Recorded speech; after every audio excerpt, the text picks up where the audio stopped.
Ladies and gentlemen, the President of the United States, accompanied by the Vice President of the United States.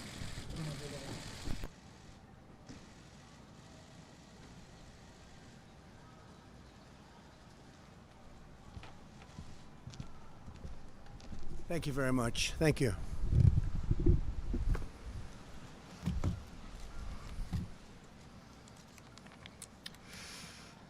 Today I'd like to provide you with an update in our war against the coronavirus. Thanks to our comprehensive strategy and extraordinary devotion to our citizens, we've had such tremendous support all over. We continue to see encouraging signs of progress. Cases in New York area, New Orleans, Detroit, Boston, and Houston are declining. Denver, Seattle, Philadelphia, Washington, D.C., Atlanta, Nashville, Indianapolis, and St. Louis are all stable and declining. All parts of the country are either in good shape, getting better, in all cases getting better, and we're seeing very little that we're going to look at as a superseding hotspot.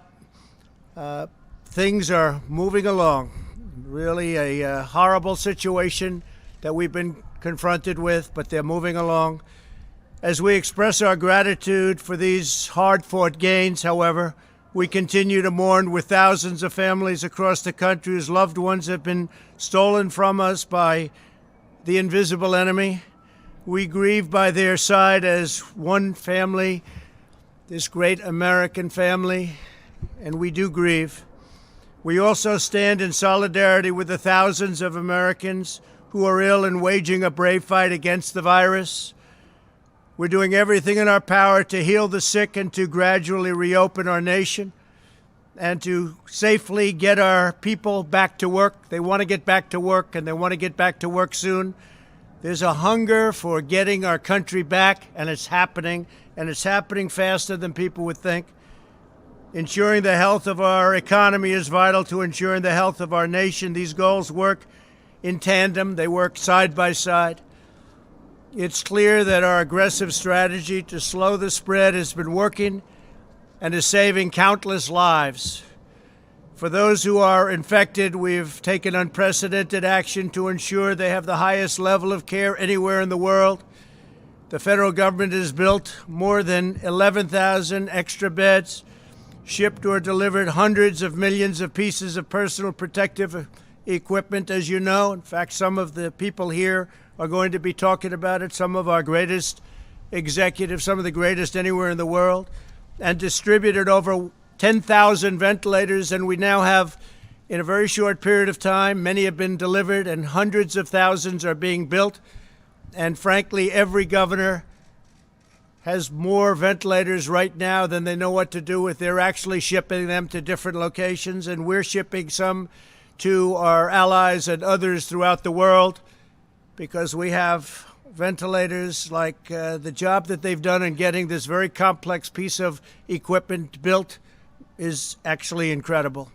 You don't hear about ventilators anymore except in a positive way. We've launched the most ambitious testing effort, likewise, on Earth. The United States has now conducted more than 5.4 million tests, nearly double the number tested in any other country, more than twice as much as any other country. Think of that. Moments ago, I came from a meeting with some of our nation's largest retailers, including Walmart, Walgreens, CVS, Rite Aid, and Kroger. We're joined by the leaders of those great companies, and we also have with us the leaders from the world's top medical diagnostics companies and suppliers, Thermo Fisher, LabCorp, Quest, U.S. Cotton, and the American Clinical Laboratory Association. These are great companies.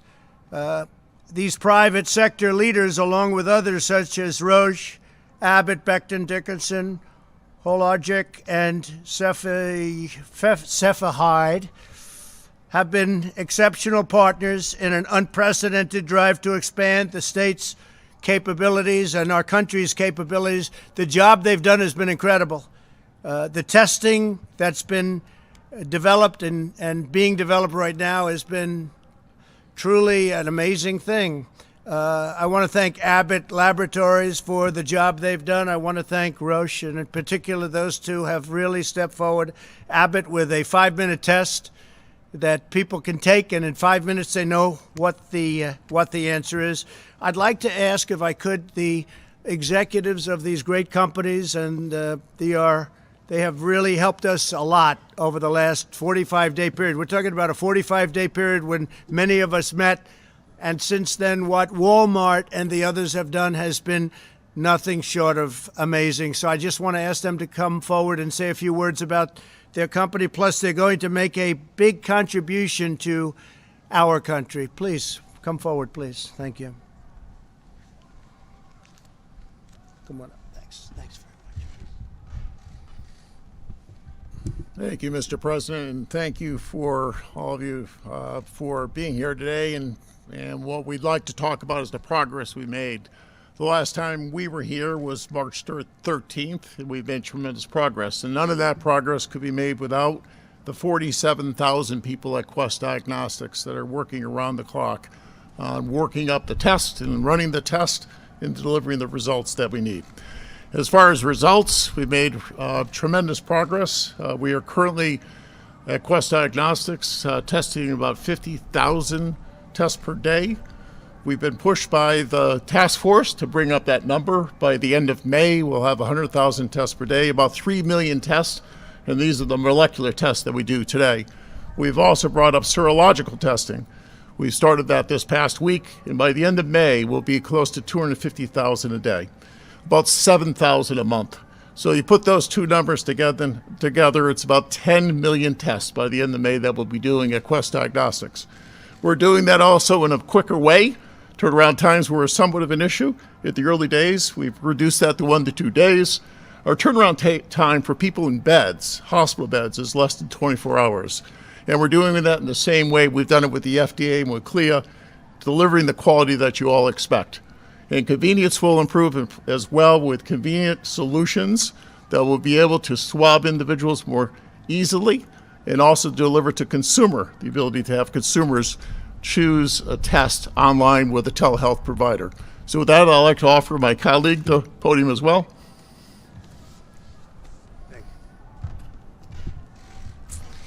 Mr. President, thank you very much for your leadership and for having us all here today. Our scientists and our lab technicians are working day and night in order to do as many tests as we possibly can for the American public and to turn those tests around as quickly as possible. Just 45 days ago, we said we could do several thousand tests a day. We can now do 60,000 tests a day, and we're continuing to expand that capacity every single day.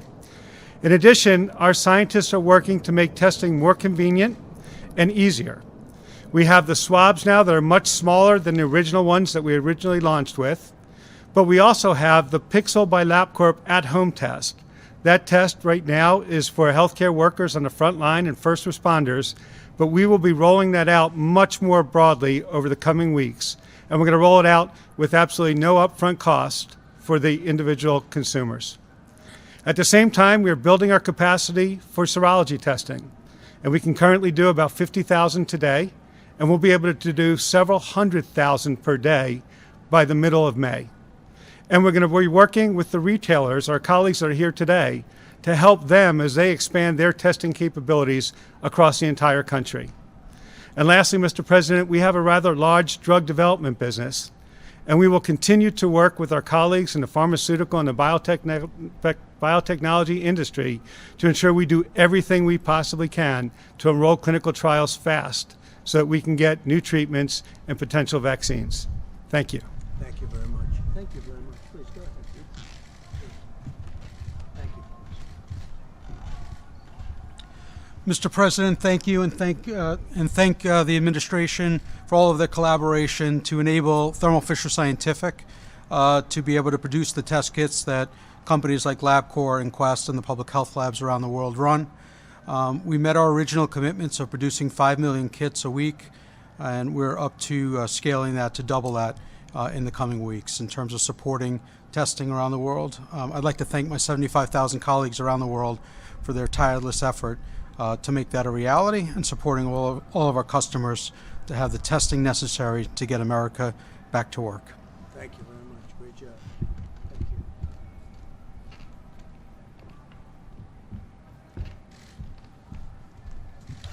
Thank you, Mr. President. I'm John Nims with U.S. Cotton, and we are the company that is going to produce the swabs to be used in these testing kits. We have about 1,200 people in our company, and in our Cleveland operation, they have pivoted from, as you've said, the Q-tip style swab to a swab that's going to have a plastic stick with a polyester tip so that they can be assembled into these kits. Our Cleveland team has done a wonderful job with this, and they're very excited to be able to help in this effort. So thank you, Mr. President. Thank you very much. Great job.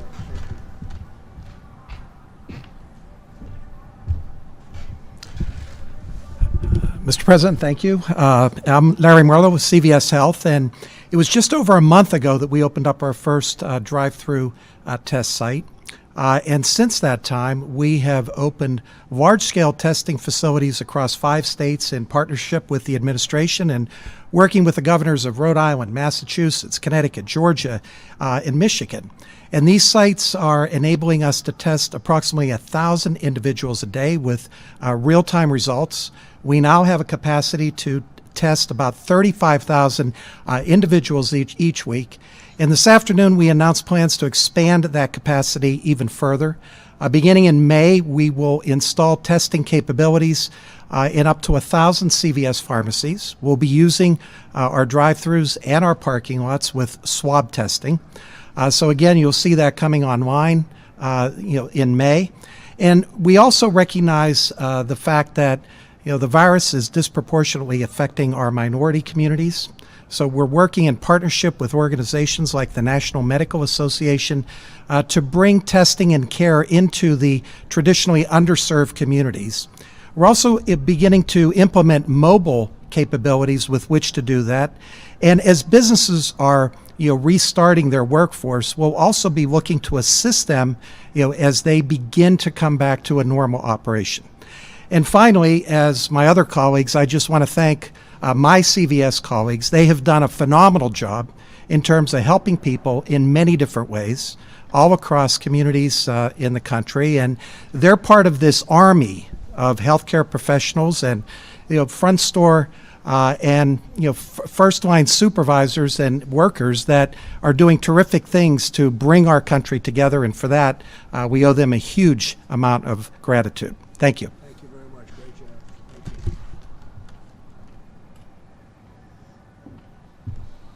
Thank you, Mr. President. Appreciate the invitation to be here today. And it was just 45 days ago when we were here. I'm Richard Ashworth. I oversee Walgreens in the U.S. And I just want to start off, Larry, like you, thanking the over 200,000 Walgreens team members who are in stores every day all across America taking care of our patients and our customers, giving them essential daily needs, the prescriptions, obviously, that they need, and even COVID testing while we're here. We also announced today we'll be expanding our testing capabilities across all states, including Puerto Rico.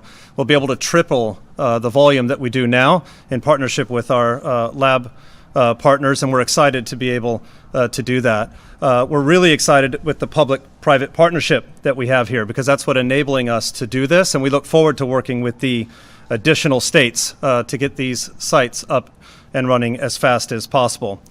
As a pharmacist, I just want to say one quick thing. I'm really proud to be part of this profession, and not just Walgreens pharmacists and pharmacy employees, but all of them across grocery, mass, independents. You're really doing what you should be doing and what you went to school for, to help patients, counseling them on their medicines and helping them understand the problems that we're facing. Pharmacy is right here in it with everyone together in the community, and we look forward to being part of the testing like we are now, serology, whatever that might look like in the future, and eventually treatment when the vaccine does come. So thank you, Mr. President, for the opportunity. Great job. Thank you. Very much.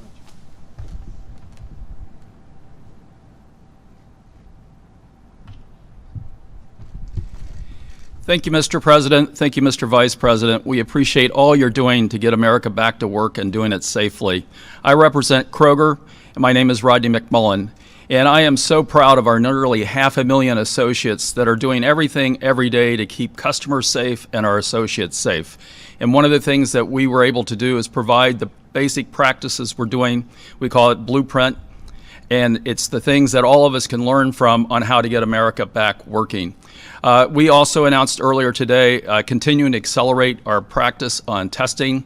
We are actively engaged in 6 states. In the next couple of weeks, we'll take that to 12 states. And the number of tests that we do continues to grow faster than that. Together, we will win. Together, we will solve this problem and move on. America is always great. Thank you again. Thank you very much.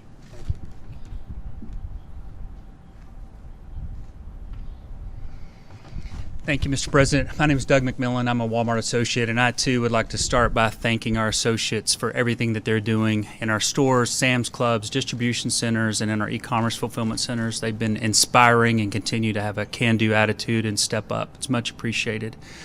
We started 45 days ago, as did everyone else, and we've been operating sites for a while now. We're now up to 20 sites across 11 states. By the end of next week, we'll be to 45, and by the end of May, we'll be at 100. We also, a few weeks ago, Vice President Pence and I were in a distribution center in Virginia, a food distribution center. He was kind enough to come and thank our associates for us there, which is much appreciated. And the President and Vice President were speaking on the phone about surgical gowns, and the President asked if we could put in an order for millions of surgical gowns, and we don't normally buy those, so I wasn't sure if we were going to be able to do that. But I'd like to thank our apparel team and McKesson in particular for partnering with us. We've been able to, in the month of April, secure an additional 2.5 million surgical gowns, and by the end of May, we'll have an additional 6 million available to help. So thank you for the opportunity to serve and for being here. Great job. Thank you.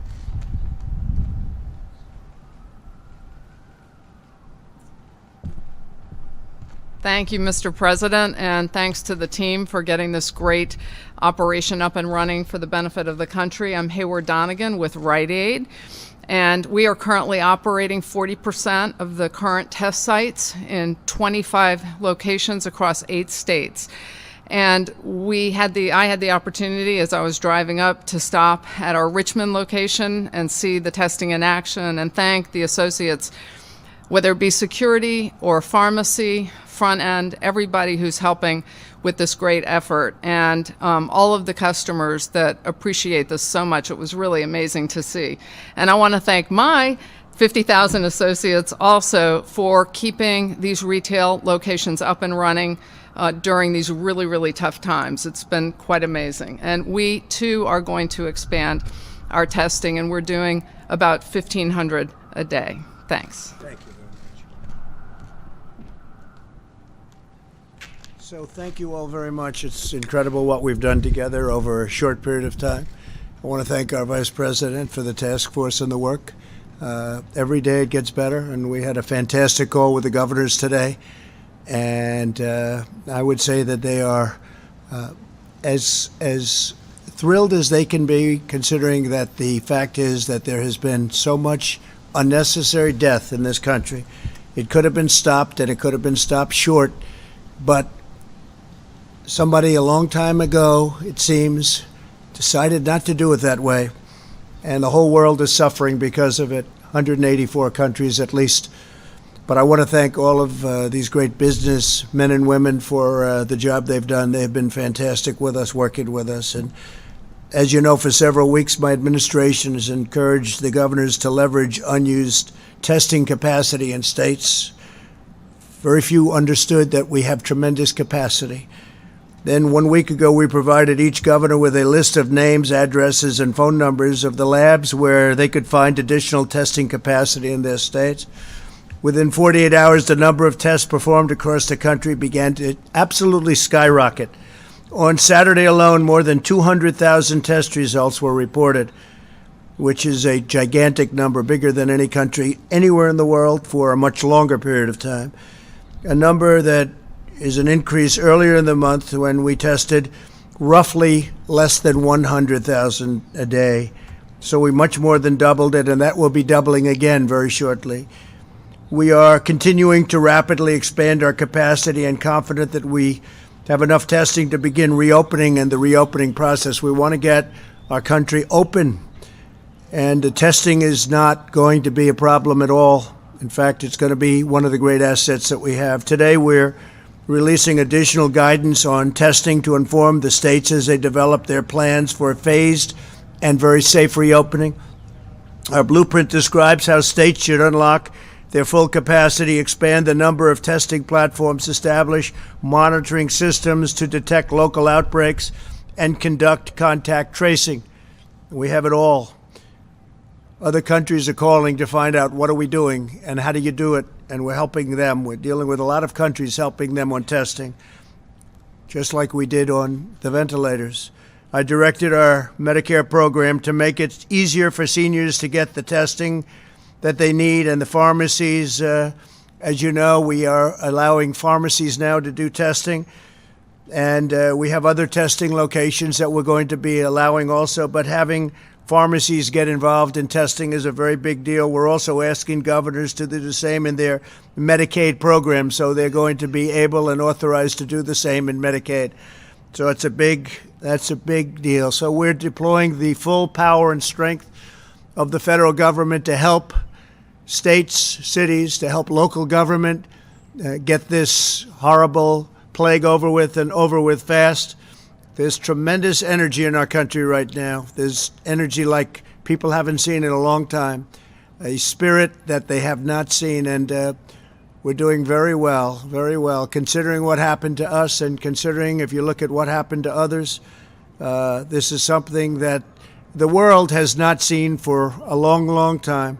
You can probably go back to 1917, where it was a terrible period of time. You all know what happened in 1917. That's over 100 years ago.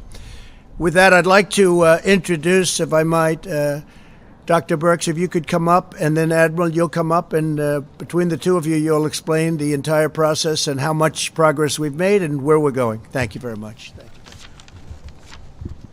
Thank you, Mr. President. So the blueprint lays out the roles and responsibilities to enhance our partnership between the private sector and the public sector, bringing together state and local governments with the federal government to ensure that we can accomplish and achieve our core principles and objectives. We can have the first slide.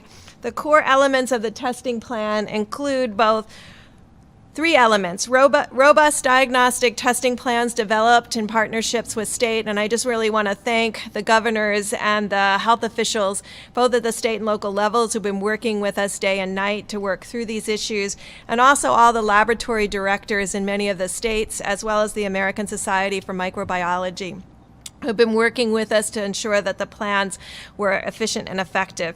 Within the robust diagnostic testing plans, it was really unlocking the full capacity of the state, increasing the number of testing platforms. We now have multiple tests for different platforms, increasing the ability to collect samples, increasing testing and laboratory supplies, and ensuring that we work together to make sure that every client receives the tests that they need. This is added with timely monitoring systems. And what do I mean by that? It's systems where we bring together the ability to not only diagnose the symptomatic, but proactively and interactively work with individuals that we know are at higher risk. We've worked with states to look at where the outbreaks have occurred when they're not in the large metros, and we see that it occurs very often in places of closed settings among our Native Americans and among our long-term care facilities. So an active monitoring program that's active, integrated, and innovative. And then combining us with the third element, which is the rapid response program, relying on CDC to be working with state and local governments to ensure that every symptomatic case, and critically the asymptomatic cases, are quickly tracked and traced to ensure that we can not only control this epidemic, but predict outbreaks before they expand. And then finally, the plan includes an approach of using science and technology to develop even newer platforms, more efficient testing, really ensuring that the antibody tests that are utilized and recommended by both FDA and CDC have high quality in predicting both exposure to the virus and antibody development. And then finally, working on innovative tests that could be high throughput and point of care, an antigen-based test, or a point of care expanded nucleic acid test. Thank you.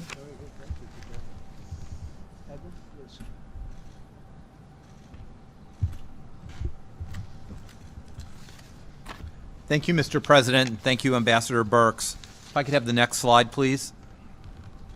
Want to spend just a couple minutes about going over where we've been, but more importantly, where we're going. I think we all can understand how we can group this into 3 distinct phases. First is our launch phase, when we were really engaging the emerging epidemic and the types of things we need to do. For example, mobilize the private sector to develop, test, and have EUAs. And I think you know over the past 2 months, the FDA has issued 67 emergency use authorizations, which is far outpacing anything that has been done or could ever been imagined. Galvanizing the research community in the commercial labs. The reason why we're here with ACLA Labs having done about 3 million tests is because of that day when it was galvanized by the President and the Vice President. We also set models in the community. Those first community-based testing sites that were federally supported and really under the direction of the U.S. Public Health Service, people who had been in Japan testing people on the Diamond Princess to assure that it would be done right and it would be done safely for everyone involved. Then we moved to really scaling. That phase was very, very important because we knew we needed to be at an immense scale to enter the 3rd phase about supporting opening again. This again, for example, a lot of my life is about swabs. It was enhancing the production capability of a small company in Maine called Puritan that you'll hear a whole lot more about, that is sort of the swab provider for the country, but also because of the FDA actions and the actions of scientific community being able to broaden the types to spun polyester. So U.S. Cotton can now come in and start delivering within the next couple of weeks 3 million swabs per week of a different type. It also did things like expanding the community-based testing sites. Whereas we started small with the commercial partners, you see today, right now, we have 73 of this 2.0 sites going to 110. And very importantly, this demonstrated the model. And 68% of those sites are in communities of moderate or high social vulnerability, and 22% are in the highest social vulnerability communities, so that we can make sure the testing gets where it needs to be. You've just heard that that could be expanded to thousands of sites. And finally, stage 3, which is very exciting, coordinating with governors to support testing plans and rapid response programs. Over the past week, a multidisciplinary team from the White House, HHS, FDA, FEMA, has met virtually with multidisciplinary teams from every state, Puerto Rico and the District of Columbia, to understand what their testing aspirations are and to make sure that we can meet those demands. We're going to have another round of those calls this week, but as we talked about earlier today, we will be able to supply every state with the supplies and the tests that they need that will dramatically increase the number of tests we've done to this point. And just to give you an idea, the supplies that we will be providing to states, the minimum that we're supplying to states is approximately double in that month than the Republic of Korea has performed in the 4 months to now accumulated, to give you an idea of the amount of testing that we're going to be doing. So I'm very excited right now as we complete this ecosystem with the large reference labs, the LabCorp and Quest providing the very high throughput, large-scale testing, the galvanizing of the hospitals and academic labs that Dr. Birx has done by a machine-to-machine understanding and promoting that with the governors, and of course using point-of-care testing when and where that's very important to stop outbreaks or in remote areas like in the Indian Health Service or in Alaska. Thank you, Mr. President. Thank you very much. Thank you. Great job. Thanks, Brad. Okay, so with that, we're here to answer some questions. And Mike is up here also, so we'll answer. Steve, please go ahead. Grapple with when and how to open their states. What's the best advice from you on what they should do? How quickly? Well, we want them to do it. We recommend that they do it as quickly as possible, but safely. We want everyone to be safe. And I think you're seeing that. You're seeing a lot of governors get out and they want to open it up. Many are thinking about their school system. Not a long way to go in the school system right now for this season, for this year. But I think you'll see a lot of schools open up, even if it's for a very short period of time. I think it would be a good thing because as you see in terms of what this vicious virus goes after, young people seem to do very well. Young people seem to do very well. So I know that there are some governors that aren't necessarily ready to open up their states, but they may be ready to open up their school systems. We'll see, but that's their choice. But the word is safety, okay? Rapid, but safety. Yeah, please. Go ahead, please. Thank you, Mr. President. I have a question for you regarding one of the members of your coronavirus task force, and that's Secretary of HHS Alex Azar. Yeah. On January the 28th, he was in the briefing room, and in the briefing room, he told reporters that for the individual American, the virus should not be an impact on their day-to-day life. 3 months later, more than 55,000 of our fellow Americans have now lost their lives. Mr. President, why is he still your top health advisor? Why is he still serving as the HHS secretary? Well, I think it's a very unfair question because you have many great professionals. Some of them you have great respect for, and you have many people in the other party. You mentioned Alex Azar, but you have many people in the other party that have said the same thing and with even more confidence. So a lot of people didn't get that right. I was very fortunate, whether it was through luck or whatever, that we closed the border. We put a ban on China other than our citizens coming in. We had our citizens. You can't keep out American citizens.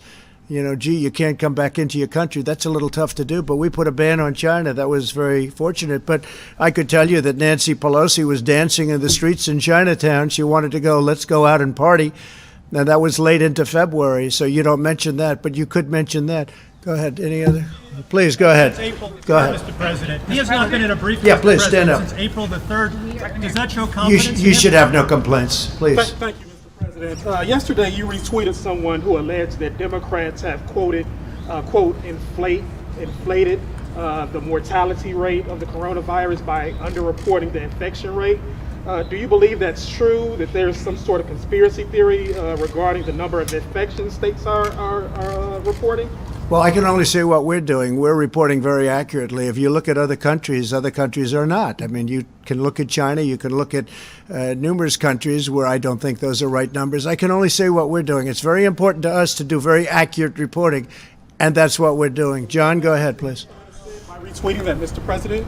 Thank you. Please. Mr. President, I wanted to ask you about the payment protection plan, the CPP plan to help small businesses. Yeah. There have been a lot of concerns today with the website just not working. In fact, we heard from the American Bankers Association saying that they are deeply frustrated and that until it's fixed, American banks will not be able to help struggling small businesses. Do you know? Well, I just came out and I hadn't heard. I heard there was a glitch. We'll find out whether or not that's so. Certainly, it did work out very well for the original amount of money. This is the second amount, and I'll find out about that. We're relying on the banks to go out and do an accurate job. Yeah, please, in the back. All the companies that get aid, Mr. President. Well, I wouldn't mind doing that. I don't know what the legal status of something like that. I would like to do that, as far as I'm concerned. I'm not involved in that process, but I would certainly like to have it listed. I'd have to find out if there's a legal problem, but if there isn't, I would do it gladly. Please. Thank you, Mr. President. Charlie Spearing from Breitbart News. And a majority of polls show that Americans blame China for the spread of the coronavirus, and yet they're taking advantage of the crisis to make the world more dependent on their supply chains. How do you hold China accountable, and how do you keep our country? Well, Charlie, there are a lot of ways you can hold them accountable. We're doing very serious investigations, as you probably know, and we are not happy with China. We are not happy with that whole situation, because we believe it could have been stopped at the source. It could have been stopped quickly, and it wouldn't have spread all over the world. And we think that should have happened. So we'll let you know at the appropriate time, but we are doing serious investigations. American businesses from relying on China for their supply chains. How do you fix that? Well, we've already discussed that, and especially having to do with medical supplies and others. If you looked prior to this virus, the deficit was coming way down under my administration because I put massive tariffs on China. We took in tens of billions of dollars, gave some of it to the farmers who were unfairly targeted by China. Nobody's ever done that before. We never took in 10 cents from China. Now, all of a sudden, I think you know very well, we've taken in tens of billions of dollars. I helped the farmers by giving them 2 years ago $12 billion, all coming from China, and we had plenty left over, too. And then the following year, $16 billion. And this year, we're also going to help our farmers. But nobody's ever done a thing like that because they were targeted unfairly by China. So we're doing a very strong investigation, and we'll let you know what the result of that is. We should be able to get the answers to. Mr. President, go ahead, please. As you talk about potentially reopening up America again, as we see in the slides behind you, what data are you going to look at in the future to see if restrictions need to be reimposed? Yeah, we're looking very much and reliant very much on the local areas, the governors. And that's been the way it has been for me, maybe not for everybody, but for me, that's the way it's been at the beginning. And from the beginning, the governors, some of them are doing an extraordinary job. Not all of them, but some of them. And I think all of them maybe have a chance to do that. Some will be a little bit different. The areas are much different. Manhattan is much different than Montana. You have a lot of different circumstances. And obviously, if you look at the virus, it hit some areas, hasn't hit very much other areas, not even at all, almost not at all. But the entire country has been infected. West Virginia is an example. I spoke to Jim Justice, the governor of West Virginia, and they were long before anything hit, and they had numerous deaths, even in West Virginia, and they were really the last one to be hit. So we're dealing with the governors. We had a really great call today, as I told you. Very, very solid. These were not complaining people. These were people that they had everything they needed. They had their ventilators, they have their testing. They see their testing is growing. They're growing their testing. We're helping them. We're getting them what they need. And that was a group I'm sure some of you were on the line, even though you weren't supposed to be. And I think you know what the result of that call was. Please go ahead. Supply chain, sir. Following up on Charlie's question on making China, holding them responsible, Germany sent a bill to China for $130 billion, 130 billion euros for the damages caused by the coronavirus. Would your administration look at doing the same? Well, we could do something much easier than that. We have ways of doing things a lot easier than that. But Germany's looking at things, and we're looking at things, and we're talking about a lot more money than Germany's talking about. Yeah, please go ahead. Mr. President, we haven't determined the final amount yet. Thank you, Mr. President. It's very substantial. If you look at the world, this is worldwide damage. This is damage to the U.S., but this is damage to the world. Yeah, please. Thank you, Mr. President. Attorney General William Barr directed federal prosecutors to watch out for state and local officials that might be violating the Constitution by some of their stay-at-home orders. What's the strategy there? Will the federal government sue local authorities? Well, you'd have to ask Attorney General Barr, but I think he wants to see, like everybody, he wants to see people get back and wants to see people get back to work.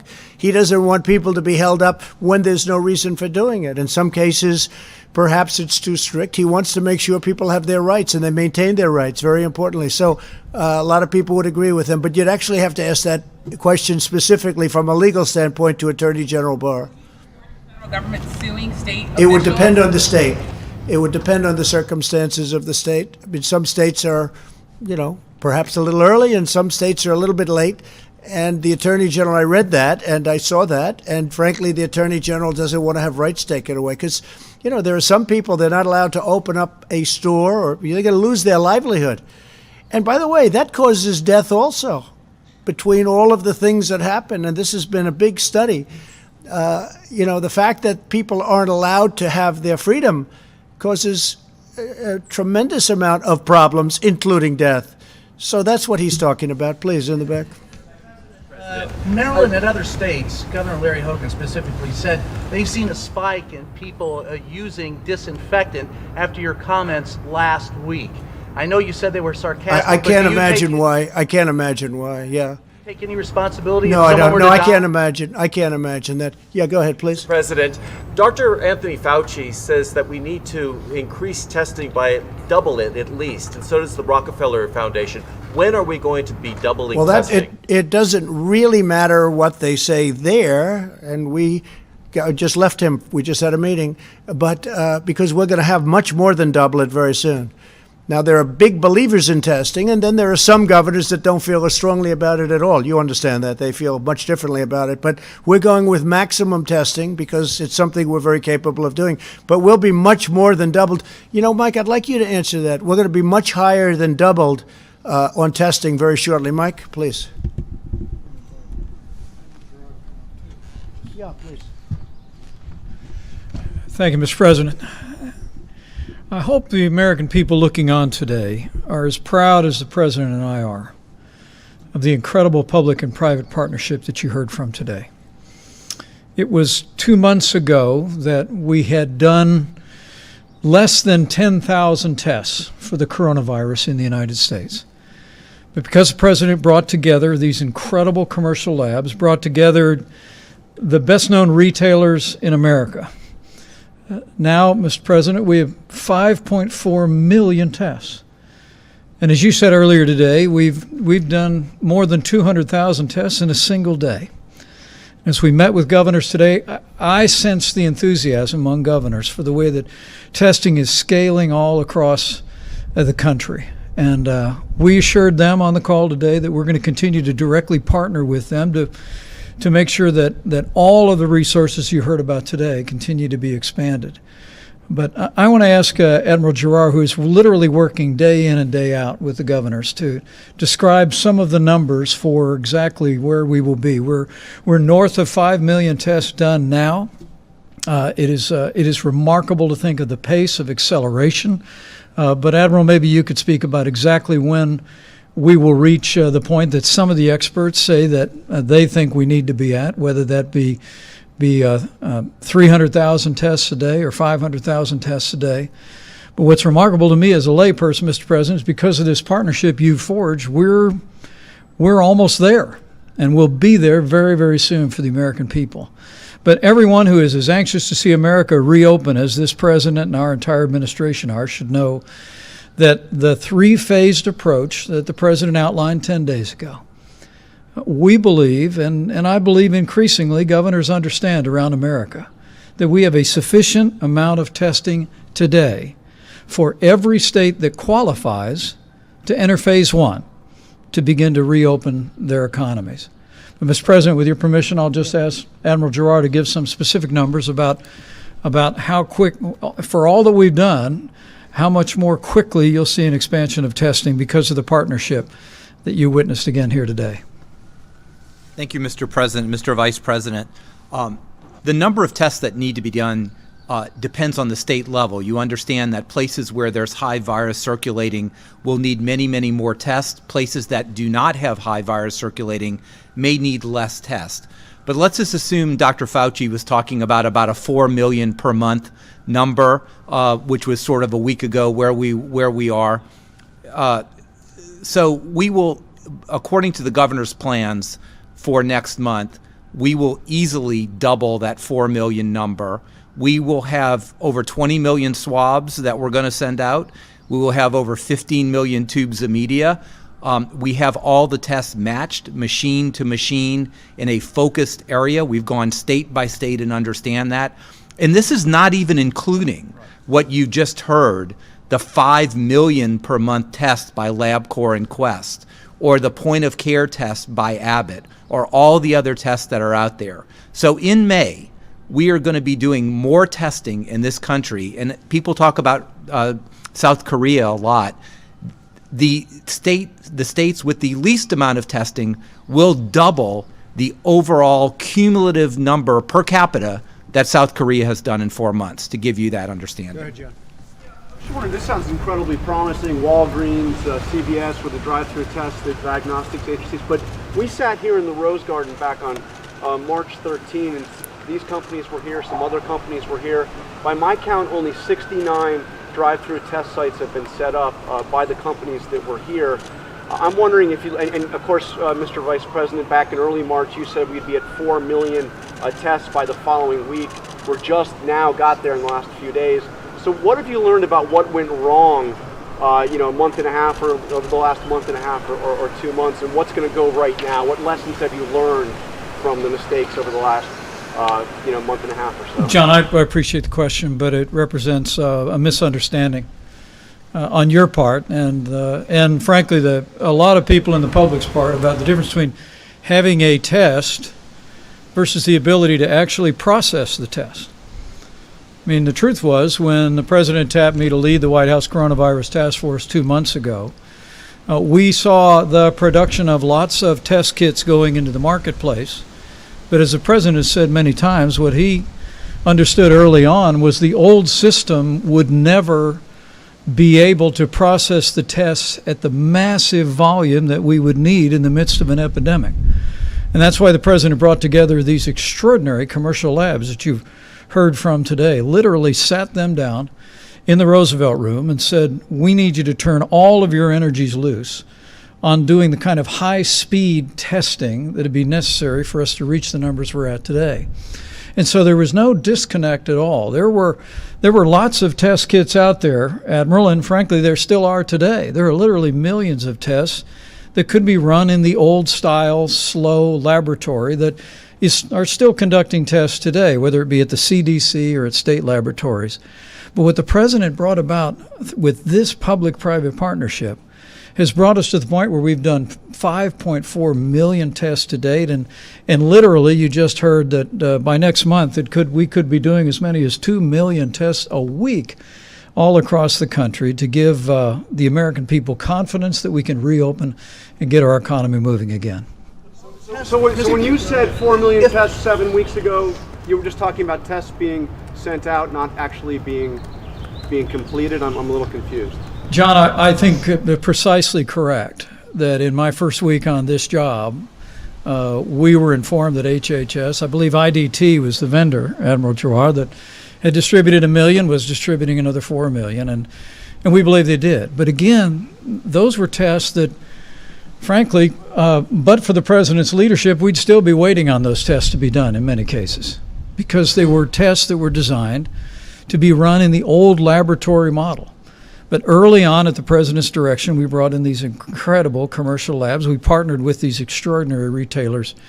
And now we stand here today, literally one day last week, more than 200,000 tests in a single day. About the time that we were making those comments, we'd done less than 25,000 tests in the entire country. But we've met this moment with American ingenuity, with the incredible companies that are represented here, and we couldn't be more proud.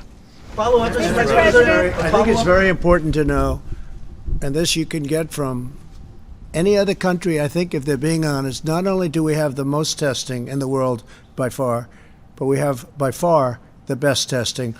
OAN, please go ahead. Mr. President, thank you. As I'd like to switch gears and talk about General Flynn. There are reports circulating now that he may well be fully exonerated this week. If that were the case, is there any reason why you would not bring him back into the administration? I will only say this. I think that General Flynn is a wonderful man. He had a wonderful career, and it was a disgrace what happened to General Flynn. Let's see what happens now. But what happened to General Flynn should never happen again in our country. What happened to other people should never happen again in our country. What happened to your President of the United States should never again be allowed to happen. Mr. President. Go ahead, please. Mr. President, thank you. Today, one of your top economic advisors, Kevin Hassett, he said that the U.S. is likely to experience a 20 to 30% decline in the GDP in the second quarter, the worst since the Great Depression. Do you agree with that assessment? I don't know, but I can tell you the third and the fourth quarter in particular are going to be, I think, spectacular. We were talking about it with the executives. I think we're going to have a phenomenal third quarter. Nobody, except one country can be held accountable for what happened. Nobody's blaming anybody here. We're looking at a group of people that should have stopped it at the source. But so what happens in second happens in second. What we are doing is, I think you're going to see a big rise in the third, but you're going to see an incredible fourth quarter, and you're going to have an incredible next year. I think you're going to have a recovery. Look, they were just telling me inside, and it's fact, I built the greatest economy with the help of 325 million people. I built the greatest economy in the history of the world. And one day, because of something that should have never been allowed to happen, we had to close our country, we had to close our economy. I built it. We had the best employment numbers and the best unemployment numbers for Hispanic American, for African American, for Asian American, for everybody. Best stock market numbers. And by the way, the stock market was up very substantially today. And people are seeing a lot of good things. A lot of very smart people investing in the stock market right now. It's at 24,000, approximately 24,000. And if you would have said, with the tragedy that this country had to endure and go through, with all of the death and the people that died and were so badly hurt, by what happened. And you can only say God bless them. But if you would have said that our country would be in the position we're now, we're ready to move forward. We'll never forget loved ones. We'll never forget these great people that sacrificed for a reason of incompetence or something else other than incompetence, what happened at a point where they could have protected the whole world, not just us, the whole world. But we had the greatest economy ever in the history of our world, and I had to turn it off in order to get to a point where we are today. And now we're making a comeback, and I think we're going to have economically, from an economic standpoint, next year an unbelievable year. And I think that you're going to see a fantastic fourth quarter, and the third quarter will start to build. But the second quarter, obviously, you're going to have GDP lack of growth. I'm looking at the head of Walmart. What a job Walmart's done in going through something. I mean, they were doing yeoman's work, including getting us millions of really very, very protective outfits. And I mean, the job that Doug and Walmart did was incredible. Millions of outfits, and those are high quality. I've seen them. Those are high quality. That's what we need. So people have stepped up to the plate. I think we're going to have a really good, I think it's going to start building. I think it's going to build fast. I think it'll be a tremendous, tremendous comeback. And, so I say, I built the greatest economy with all of the people that helped me and all of the people in this country. We built the greatest economy the world has ever seen, and we're going to do it again. And it's not going to be that long. Okay. Yes, please, go ahead. Mr. President, opening up the country, how long will you keep up the travel restrictions for Europe? Well, we're looking at that, and it depends on how long it's taking Europe to heal. Italy is starting to make a comeback. I'm very happy to see that with my friend, the Prime Minister. It's tragic what went on in Italy and Spain and France and Germany, frankly, and every country over there. It's tragic. But we'll be looking at what's happening in Europe, and certainly we want to do that, and they want to do it too. They want to do it very badly. Yeah? Do you have any update on Kim Jong-un's health? Have you gotten any update on Kim Jong-un's health? Has he responded to your letter from March? On Kim Jong-un? I can't tell you exactly. Yes, I do have a very good idea, but I can't talk about it now. I just wish him well. I've had a very good relationship with Kim Jong-un. If I weren't president, you'd be in war. You would have been in war with Korea. You would have been in war with North Korea if I wasn't president. That I can tell you. He expected that. That I can tell you. I hope he's fine. I do know how he's doing, relatively speaking. We will see. You'll probably be hearing in the not-too-distant future. All right, one or two more. Go ahead, please. A question about the 2020 election. Yeah. Your likely Democratic opponent, Joe Biden, recently suggested that you were considering changing the date of the election, that you might try something like that. That's my first question. The second question I never even thought of changing the date of the election. Why would I do that? November 3rd. It's a good number.